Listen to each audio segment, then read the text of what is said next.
listening to the DolphinsTalk.com podcast, the most listened to daily Miami Dolphins podcast on the internet. Miami's got the Dolphins, the greatest of all. Come on, Dolphins fans. Time to fins up. We're in the air, we're on the ground, we're always in control.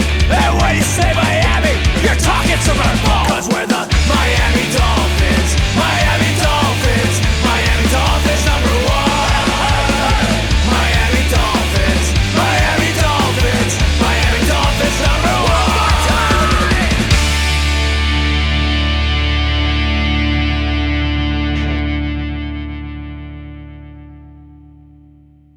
Hello, everyone, and thanks for listening to the Dolphins Talk matchup show here at DolphinsTalk.com. I'm your host, Michael Leva, joined as I am each and every week by Robert Burns from right here at DolphinsTalk.com as well. Robert, how you doing today? Celebrating a victory in week one. Weary about a week two, but hey, undefeated. We're still undefeated. That's right. We're undefeated. Tied for first. That's right. Full disclosure, because the game's on a Thursday, and we usually do our show on a Thursday, we are recording this late Monday evening. So some of the news might be a little outdated with the injury stuff. That's why. But I think the majority of the stuff will be up to date and current, especially with the matchups and such, because it's not going to change between Monday and Thursday. But just to be upfront with everyone, because of the short week, that's when we had to record this. Before we start, as always, today's show is brought to you by Caneswear. Caneswear is the place to go for officially licensed apparel for the Miami Dolphins, the Miami Heat, the Hurricanes, Florida Panthers, and all of the professional and college teams in South Florida. Looking for the latest jersey, a gift, or the newest hat to hit the market for your favorite South Florida team? Check out Caneswear for their overwhelming selection of sports apparel. Located at 2655 South University Drive in Davie, Florida. Caneswear has it all. Not in South Florida? Don't worry. Visit Caneswear.com to shop their inventory from the comfort of your home. And yes, they ship internationally as well. Caneswear.com is the spot that Miami fans shop. That's Caneswear.com. Caneswear.com. And I went this past weekend, Mike. Got my entire outfit for the game because I'm going to the game. We got tickets for Thursday night. Entire outfit got from Caneswear. I did not name drop. I got no discount. Nice. You don't have to but name I got the drop, hat. but when you go to pay, just be like, hey, I heard about you from DolphinsTalk.com. Yeah, Dolphins Talk. I was told to say, not looking for a freebie. Dolphins Talk. Yes. Yes. Okay. So week one, Miami beat Jacksonville, comeback victory. Not your typical win for Miami where they're, a lot of points and flashy. They came back, they put up a fight. They're in a fight. They won a fight, won the fourth quarter, which sometimes isn't the case for Miami. They played tough football and they won. What are some of your thoughts from the week one victory over Jacksonville? My main thought is that in previous years, this is a game they would have lost. I mean, I'm sitting there watching and I'm like, this is it. I know how this script ends. I've seen this movie before. They're not going to be able to come back from this. And I think it said a lot about, the roster that they have, how long they've been together, going on 3 years, the core now that they have. And I think that it says a lot that they were able to overcome that, to not get down when they were playing like total garbage, and be able to find that momentum shift and leave it to Javon Holland to punch out the ball, turn the momentum of the game. And if you watched afterwards, what was he saying, Mike? He was saying, pay me. He was making the money sign. He was saying, pay me. And I think he earned it in that particular game. And so I think they found a way to get some momentum on their side. They got an 80-yard touchdown, which you knew was coming at some point. But without being able to run the ball, they figured out a way. They stopped Jacksonville. They needed to shut Jacksonville out. They did. They needed to score points. They did. They shanked a field goal, but you had another chance. And I think coming out of that game, I thought this was a game in previous years they would have lost. I was going to write about that, but because it's a short week, I didn't have time to put it all together. So there's my spiel that I think Dolphins fans can feel a little bit better knowing that there's some education going on. Mike McDaniel is learning, and the team is learning, and apparently Tua has learned how to speak out. Yeah. A couple of things here. Positives. I think what Anthony Weaver did on that side of the ball, especially in the second half, shutting out Jacksonville was huge. Just pitching a shutout in the second half was fantastic there. I thought Jeff Wilson, when Mostert now has a chest injury, Achane has an ankle, they call Jeff Wilson's number in the fourth quarter, and that dude runs angry. He's looking to run through people, not around him. He ain't dancing in the backfield. that he averaged 5.2 yards per carry all in the fourth quarter when he got his work. He was fantastic there. Tua, as you said, didn't turn it over, took what was there. He tried some long passes that just missed, but for the most part, he hit the big one to Hill. He hit Waddle, 1 for 63, and I think there was another one for like 20-something plus. He hit the key passes. Jake Bailey, I can't pick on Jake Bailey this week. That dude landed 3 punts. He landed three punts inside the 20, 49.5-yard average, and he was the holder on the 2 winning kicks. For 1 week, Jake Bailey, we speak your name, we give you praise. This bud's for you. On the negative side, a couple of things. Robert Jones, 2 penalties. Liam Eichenberg, he gave up a sack. I know there's people out there who have blogs, websites, podcasts who can sit there and tell you that Miami's offensive line was good. Miami's offensive line was not good. In the first half, the reason Tua was missing some of those plays is there were players in his face the entire first half, okay? He had no time. And I know he throws it quick to begin with, but he was running, scrambling for his life, getting out of the pocket. There was guys in his face. And I know PFF numbers can spin anything to make anyone look good if they want. And they did that with Liam Eichenberg somehow. Don't ask me how. It ain't true, though. Those 2 guys in the middle did not have a good day. Austin Jackson, fine. Armstead, fine. Aaron Brewer was fine, too. The 2 guards were miserable. Also, Mike McDaniel, who I was getting ready to call, who I am calling now, Mike McGase. How many sideways screens, bubble screens did he throw in big spots? It was more than normal. And I was getting flashbacks of Adam Gase. So he's Mike McGase for the rest of the week until he beats the Bills, and then he'll go back to being Mike McDaniel. Some of that play calling was a little confusing. Now, it might have been because he didn't trust the offensive line. So the stuff does go hand in hand. So it might be a little too tough on McDaniel because the center of that line was just letting guys come through far too easily. And they got to clean. I don't know how you clean up. We've seen those 2 forever. That's who they are. But they got to do something. Yeah, I think that goes to the weakness of, I don't know, the weakness, maybe the unsure nature of the inside of that line, where no, it's a weakness. You could see where Tua saw his first read was not there. He didn't have a lot of time. I'm just going to get it to the back. And I'm actually glad to see him do that instead of hold it too long and take a hit. There were way too many out to the flats, get it to the back 5 yards behind the line of scrimmage, see what he can do. But I understand why he was doing it when I watched the game a little bit slower, and when I watched some of the routes that there just was no separation early in that game. I think like Tyreek Hill said, they were just kind of going through the motions. There was nowhere for him to throw the ball other than to directly to his side and slightly back. So it's a pass, and he gets it to his backs. And Achane made some good runs, especially early in the game when he broke that tackle along the sideline, got a big first down on 3rd down, I believe.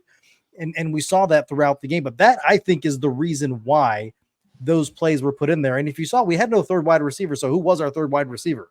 Devon Achane, essentially. Yeah, lining up in the slot, doing what he could do. So he got, if you were in a PPR and you had Achane in there, you got more points with him receiving than you did with him running. And I guess you'll take what you get. But I think that there was no separation there. And they're going to have a challenge, going forward if they can't get off to those starts where the receivers are just going to get some movement on these DBs. If you're going to get pressed in the front and not give Tua a chance, first read, second read, he's not going to have 3 seconds, Mike. No, and again, it's week 1. You don't want to overreact, but it's week 1, but it's not week 1. We've seen Liam Eichenberg for 3 years struggle. We've seen Robert Jones for 3 years struggle. To think in a week or 2 or 3 or in a month they're going to get magically good, it's just not going to happen. But that's their problem. They'll figure it out. Again, I'm not worried because Chris Grier tells me not to worry, so I'm not worried anymore. All right, let's talk about this week's game versus the Bills, Thursday, Hard Rock Stadium. Let's go through the matchups. First one, we're going to start at quarterback. Robert, I'm going to let you go. And everyone, if you don't like his answer, that is at Robert Burns TV on Twitter or X, at Robert Burns TV. So, Robert, who got the edge at quarterback, Buffalo or Miami? I've really been looking at the numbers and looking at all the PFFs and the scores, and it's Josh Allen. It's Josh Allen, guys. He scored 4 touchdowns last week and was the reason that the Buffalo Bills won the game. It wasn't because of the team. It was because of Josh Allen. He became Superman, and he did what he did, and it's what he's been doing, and that's fine. Tua played very well.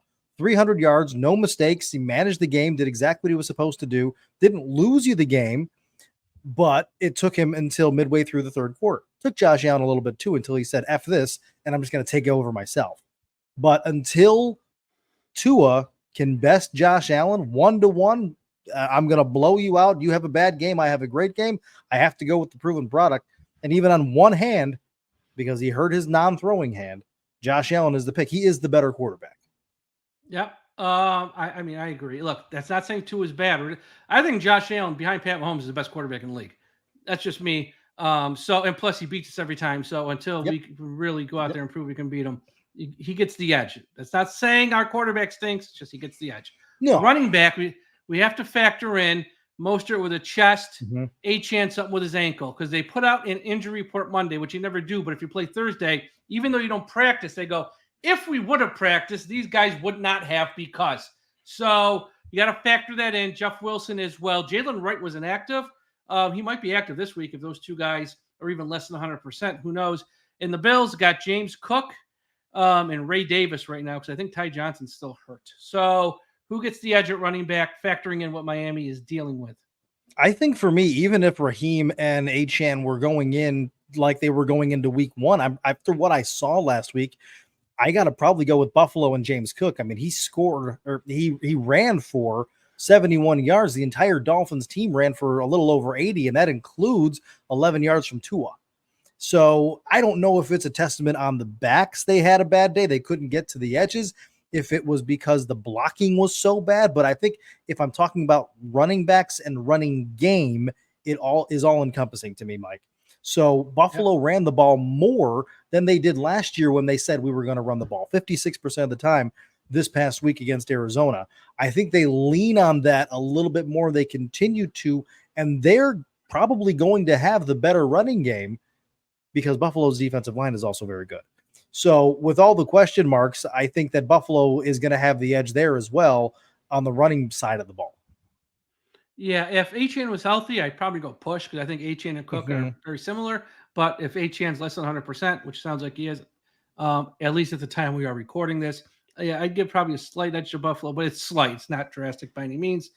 Or if Achane's playing half his snaps as a slot wide receiver, can't run the ball. That too, exactly. Wide receiver, tight end. Now this is a no-brainer because Hill and Waddle are light years better than anyone on the Bills. Dalton Kincaid's a good player. He had a quiet day on Sunday, but Buffalo's. I mean, here's Buffalo's 3 starting wide receivers: Keon Coleman, a second-round pick. He went round 2 because he's slow. Mac Hollins, yes, that Mac Hollins used to play for the Dolphins. Nice person, nice player. Shouldn't start in this league for anybody. And Khalil Shakir, who's, once again, a nice player, don't get me wrong, but he's not Tyreek Hill or Jaylen Waddle. Braxton Berrios ain't any good, and he proved that on Sunday. I mean, he looked like he's running in quicksand, but still, Hill and Waddle are so good. They make up for everything. Miami, and it's not even close, right? Yeah, no, Miami in a landslide, especially the way the wide receivers picked up the slack last week. I mean, you see the tight ends from Miami, though, dropping passes. That is concerning for me. In some of those passes I'm watching, they did a slow-mo, and I want to say it was Julian Hill, tried to catch the ball underhand as he was diving forward, and it's not even a natural way of catching the ball. So I'm a little concerned with Miami's tight ends right now, but I think they'll figure it out. Obviously, Buffalo has Dalton Kincaid, better tight end overall. But like you said, I think, the way Josh Allen spread the ball around last week, I think 9 different players had a catch. And so that's one thing that Miami's going to have to keep an eye on, though, is it's no longer going to be Gabe Davis and Stephon Diggs taking the lion's share of the passes going forward. You're going to have to account for everybody on this wide receiver squad. Because Mac Hollins scored a touchdown. You can say he's not supposed to, be starting for anyone, but in that particular role last week, got a touchdown that you likely could say was probably one of the reasons Buffalo won the game. Yeah, 100%. What was I going to say? I was going to say something I forgot. Yeah, but I mean, I think Miami, and here's what I'm going to say. Jonnu Smith only was on the field for like 24 snaps or 28 snaps. But it was not many. Found that interesting. Now, maybe they were like, let's save something here for week 2. We want to show everything, but he was not on the field that much. So I found that interesting. We'll see how they use Jonnu Smith this week. And he really didn't even line up at tight end. I know when they put out the first depth chart a week or so back, everyone's like, they put him at like an F. I'm like, what's this F position? It's not tight end. It's not like running back or fullback, just an F. And it's like, that's how they used him, though. Like that type of player, not a true tight end. So how they use him each week is probably going to be very interesting. offensive line, again, I'm not saying it was awful for Miami. The interior was awful. But if you go by PFF numbers, which some people see, this is my problem with PFF and most fans who watch football these days. They don't know what they're watching, and they wait till the next day when PFF tells them what they watch. Oh, it was good. Well, no, I watched the game. It wasn't good. PFF, they're wacky formula. I don't care what it said. But there were parts of Miami's offensive line that were good. Overall, a little shaky on the inside with the guards. Buffalo's offensive line, it's not awful. It's not great, but it's not awful. Who gets the edge here? I go push. And I say push for this reason, Mike. And you and I both looked at the snap count today. I know we did because I saw we both retweeted it out. Yeah. The thing that stood out to me most, and it's actually a positive sign for me, is maybe week 1, all 5 offensive linemen played every snap. They all played 71 snaps. And that was a positive for me to see that, none of them were put in a position to where they rolled anything. They got tripped up. Anyone had to come out for situational, whatever it was. All of Miami starters, if you're a Dolphins fan, and offensive line has been what we've been talking about for how many years, they made it through 1 week. That's a win for me right now. Teron Armstead is about as breakable as glass is. Austin Jackson, as you mentioned, played well. In the interior, we got a center playing with one hand, essentially. He got a bad paw. Yeah. And so I'm going to go push on this one. Again, you mentioned Buffalo's offensive line didn't play bad. They didn't play well. You did see Josh Allen under some pressure where he had to go make those runs against an Arizona defense where name me 3 guys on their defensive line. And so I say it's about even on the offensive line at this point, mainly because nobody got hurt. Yeah. Front 7. Line and linebackers here. Buffalo's got Greg Rousseau's probably the best of the bunch. Ed Oliver's had a big day. Greg Rousseau. Yeah, he did. I think he had like 3 sacks. Had a big in the day. First half. Yeah. AJ Epinesa is pretty good there. They got some players now. Miami, Zach Sealer, he's good. Calais Campbell, again, he's at sweet spot, 30 to 40 snaps. All he's going to give you, play 35, right in the middle of a sweet spot. Mm-hmm. Week 1, solid player there. But overall, Miami, Jaylen Phillips played a few more snaps than he thought he would. He was at 34. They thought 15 to 20. He looked okay, though. This is a tough one. It's not a blowout, but I'd probably go edge Buffalo, slight edge. Yeah. I go slight edge Buffalo, and they got a guy who they lose Matt Milano for the year. They got a guy, Dorian Williams, comes in, played out of his mind against Arizona. And if you look back at that Arizona game, you take off a touchdown because of the kickoff return. And it's a 10-point game. Yeah. And you have Kyler Murray back there who somehow wiggles out of most positions. So I don't see them having as bad a game as the points show. It was great. And I cheered and I clapped my hands for Jaylen Phillips for getting that sack, knowing what he went through and coming in week 1 and be able to get that sack in a huge time where Miami needed it. Emmanuel Ogbah coming through and getting that sack as well. Those guys played really, really well. David Long is playing with a finger issue that he has. Played the rest of the game, so it shouldn't matter for him playing this week unless something completely flares up. But he's got a hand issue, and so I lean towards Buffalo. That's a group that I think has been together longer. And you're right, Gregory Rousseau just lost his mind, and that I think is what's swaying me right now to say at this moment momentum towards Buffalo. Yeah. Secondary, I think this is this Ramsey's healthy. This one's easy. The play he made on 4th down is why Jalen Ramsey's the highest paid cornerback in football. Yep. He literally went from one side of the field to the other and made the big hit on the play, even though there was a lot of players involved. That was special. Holland is special, and Jordan Poyer ain't going to make a mental mistake. So, Miami's got the secondary edge. Yeah, unless Jordan Poyer is going to have his – that was the weirdest play, where I feel like they had to call the face mask because his soft cast got stuck inside the face mask. You almost have to call it, but you feel bad for the guy. And so, they got him, Jordan Poyer playing against his former team. Buffalo, it comes out that they will be without their starting nickelback in Taron Johnson. And so that's a huge blow for their group, especially knowing that Miami's coming out with explosive wide receivers. So edge Miami on this one. The secondary gave up a few big plays against Jacksonville. You were going to, but you kept everything in front of you for the most part. Yep. Special teams, as we said, Jake Bailey, great game. Jason Sanders, 2 or 3 on field goals, hit the 2 big ones that mattered. I will say this, not Dan Camp. Who's their special team? Mr. Crossman, Danny Crossman. We did have a false start on a kickoff. I know it's a new rule, but you did have but you've had like 8 months to work on this. So I'm going to say, so it wasn't all good for Miami, but it was mainly good. The Bills, their special teams are pretty solid. They did give up. They gave up a touchdown on a kickoff, but they have a solid kicker for the most part. Do. Sam Martin's a good punter. Reed Ferguson's going up against Blake Ferguson, the 2 brothers, long snappers. Who's got the edge on the vaunted special teams?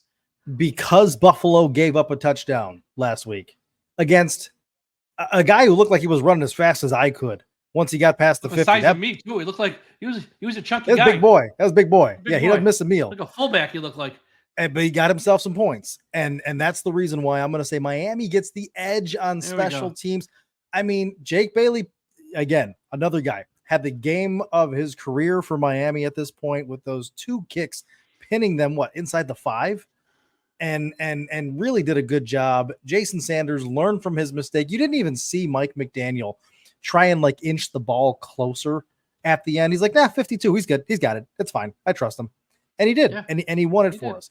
And so because Buffalo gave up 7 points, I lean towards the Miami Dolphins special teams, but that could change week to week.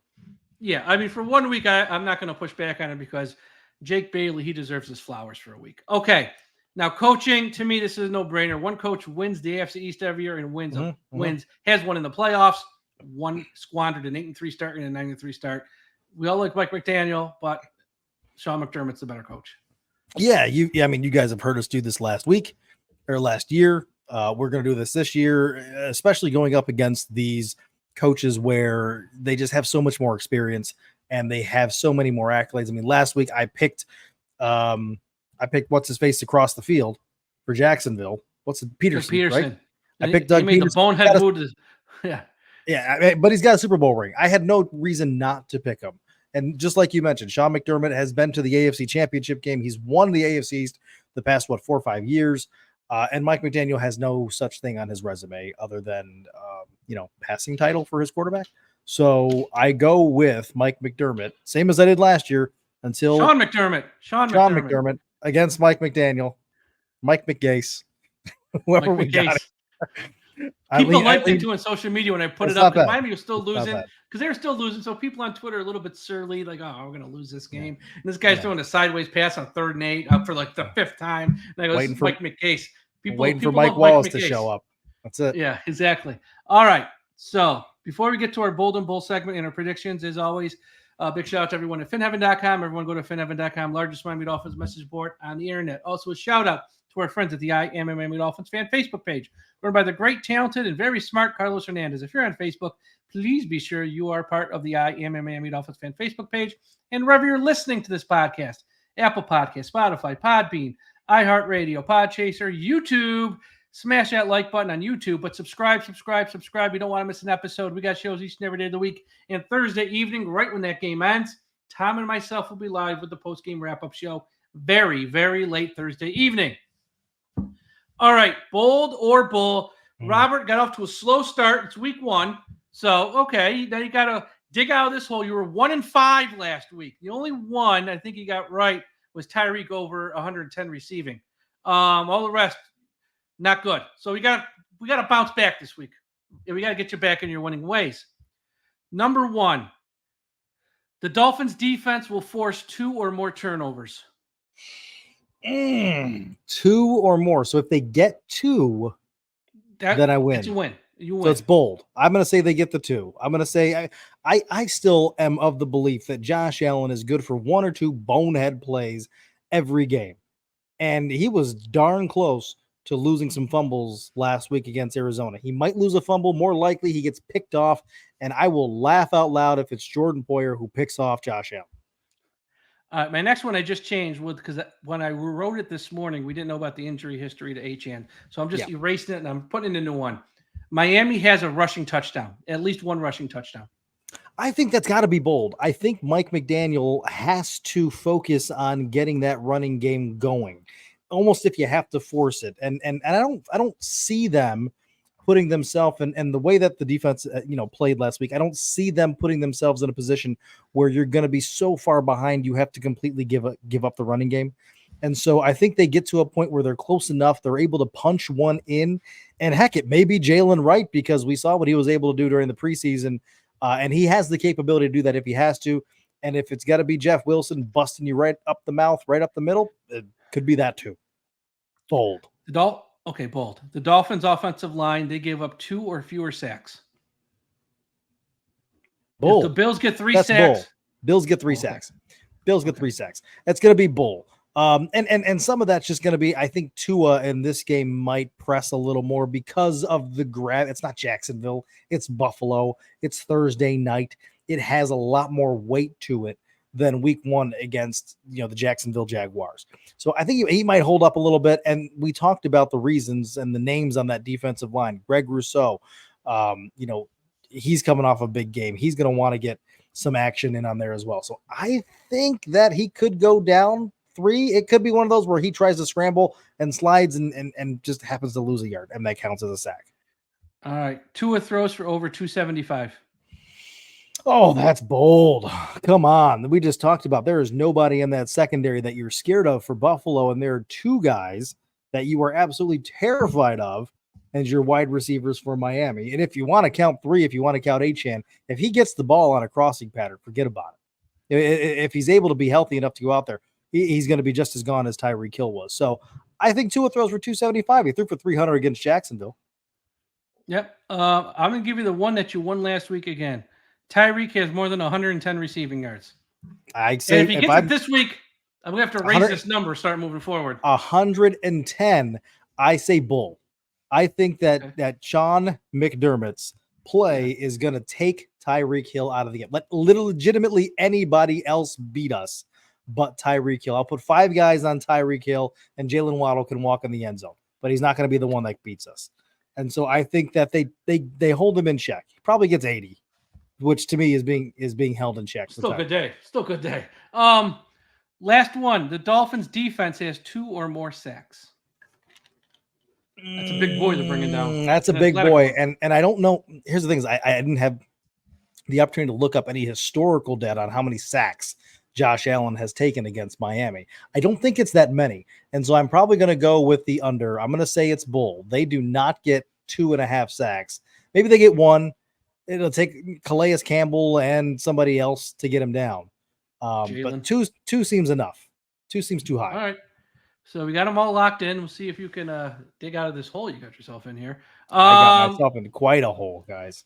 Thank God we got an 18-week season. So you got, technically still 17 games. So you got 17 games. You're banking on them getting the wild card is what you are. 18 weeks. Okay, here we go. Stone Cold. Are we going to pick the game? And an ups. Oh, yeah. Pick this game. I like Miami 27-24. Yeah, I think it's real close. It's like a 25-21 or 24-21 type game for Miami. I think they eke it out, and I finally get to see them beat the Bills. That would be glorious. We got to beat them. I mean, again, I'm not asking for a sweep. If not now, when, guys? When? I know. It just this is as healthy as you're going to be. It ain't going to get any better in December. Pretty much. And they're not the same team. They don't have Diggs. They don't have Gabe Davis, who in the past has killed us. They got, lackluster wide receivers. Our secondary is pretty good. And you're missing the most important aspect. It's throwback jersey night. Thank God. So the Dolphins will be in the throwbacks, and that has power. Yes, and it's going to be nice end zones. Those are going to be painted up. Yes. It's going to be beautiful. That's what makes the stadium pop. Night with those end zones, it's a beautiful thing. All right. Well, their locks. You hit your upset last week, but you lost your lock, correct? No, I had them both. You did? I had them both. I had the Cowboys over your stinky Cleveland Browns. Who was your upset though? The upset. Hold on. I here's the thing, everyone. I messaged them to Mike, so I don't have so we can find them. My lock was Houston over Indianapolis. That happened. My upset was Dallas over Cleveland. Hold on. Oh, that's right. It happened, but we're using the spread. They didn't cover. They only won by 2, not 3. You're right. That's why I got right. 1-1. You're right. We're That's doing why the I'm spread. 1-1. We're doing That's spreads. why you're 1-1 because I'm 1-1 as why I'm well. 1-1. I had Yep. the Pittsburgh Steelers +4. They won outright. Yep. And then I lost with the Cleveland Browns. Okay, Stone Cold Lock. I have one. You can go first. I don't care. I mean, if it's the same one, who gives a crap? But Stone Cold Lock for me is going to be Baltimore by -9. Is the same one. -9. It's too big a number. It's too big a number to give up. And Oakland is just god awful. And so Baltimore -9.5 at home over the Raiders. Baltimore, there's no way they go 0-2, let alone they don't cover this spread. Yeah, I'll find another one here. And yeah, I mean, it's fine. It's not that like for death. Okay, give me this one. Okay. Yeah, I got one. Give me the Detroit Lions -7 over Tampa. Tampa looked good, but they're playing a rookie quarterback at home. I think the Lions here are for real. That what I saw Sunday night it was a team that pretty much has it all. It's got a beast of an offensive line. It's got a smart quarterback. They got wide receivers, multiple running backs, and they can bring it. And they beat a Rams team that ain't too bad either. So, yeah, I think the Lions will be Tampa at home by more than a touchdown. So give me that one. But I'm going first on the upset because I looked long and hard for an upset, and I found one that I like. And it's not even a big upset because it's only a point spread, but I have to take it. Give me the Rams +1 over Arizona. There are no upsets I like this week. I mean, if it wasn't this one, I'd probably do Tennessee. I'd probably do Tennessee over the Jets, but I'm going the Rams.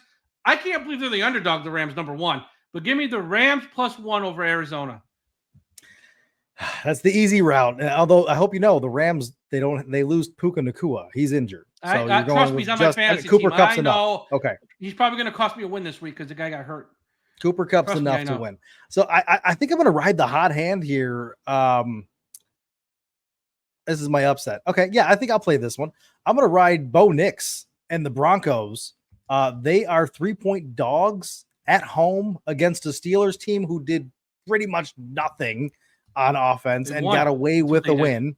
They got away with a win, but I was not impressed by Justin Fields and them. I was impressed by Bo Nix. Played his heart out, tried to make plays happen, kept that game competitive, even though they lose. But I think at home, he's got just as much a shot as anyone. For a 3-point dog, I'll take Denver. All right. We got that locked in. Everyone, you'll be listening to this on Thursday morning, even though we were recording late Monday night just because of the week. Enjoy the game tonight. I'm saying that in the future. Enjoy the game tonight. Again, Thursday night after the game, myself and Tom Marino will be live with the post-game wrap-up show right when it ends. Hopefully talking about a Dolphins win and a 2-0 start. That would be great. Robert, enjoy the game. You'll be there. Have fun. Take a bunch of pictures. Put them online. Tag me and I'll retweet them so we can share them with the folks. Have a blast at the game. We'll talk to you again next week. Week 3 when Miami plays Seattle. Big first road game of the year for Miami. Everyone take care. Don't forget, we must put an end to highway profanity.